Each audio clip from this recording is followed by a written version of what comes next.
Hello viewers, welcome to my channel. আজ আপনাদের সাথে মোগলাই চিকেন মশলা রেসিপি শেয়ার করব।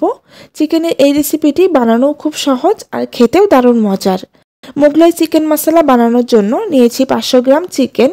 এর মধ্যে দিচ্ছি হাফ চামচ হলুদ গুঁড়া, 1 চামচ মরিচ গুঁড়া, 1 চামচ লবণ, 1 চামচ রসুন বাটা, 1 চামচ আদা বাটা, 1 টেবিল চামচ লেবুর রস। এবার সব মশলার সাথে চিকেনটা ভালোভাবে মেখে নিব। এবার 30 মিনিটের জন্য চিকেনটাকে রেস্টে রাখবো।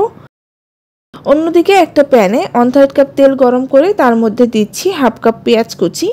এবার পেঁয়াজটা কালার চেঞ্জ হওয়া পর্যন্ত ভেজে নেব।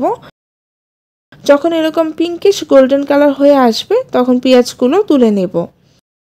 এবার এই তেলের মধ্যে কিছু গরম মশলা দিয়ে দিচ্ছি।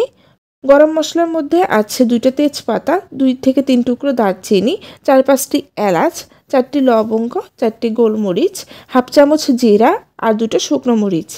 মশলাগুলো সুন্দর একটা স্মেল আসা পর্যন্ত ভেজে নেব। এবার এর মধ্যে ম্যারিনেট করা চিকেনগুলো দিয়ে দিচ্ছি।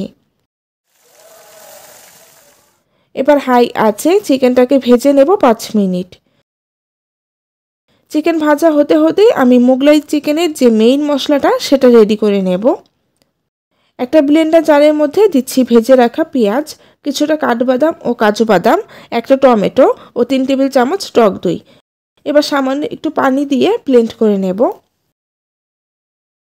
মাংসগুলো 5 মিনিট ভেজে নেওয়ার পরে এর মধ্যে দিচ্ছি 2 চামচ মরিচ গুঁড়া, 1 চামচ হলুদ গুঁড়া, 1 চামচ ধনিয়া গুঁড়া, 1 চামচ জিরা গুঁড়া।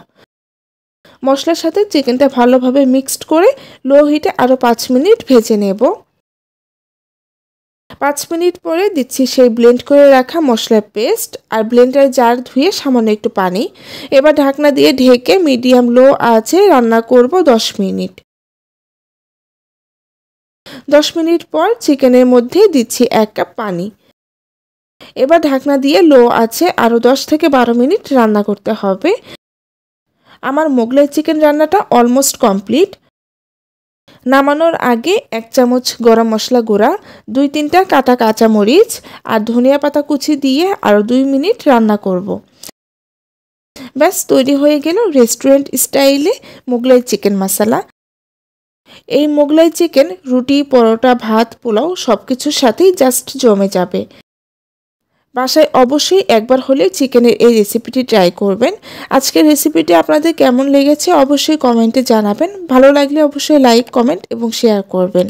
সেই সাথে আমার ইউটিউব চ্যানেল সাবস্ক্রাইব এবং ফেসবুক পেজ ফলো করে পাশে থাকবেন। সবাই ভালো থাকবেন। আল্লাহ হাফেজ।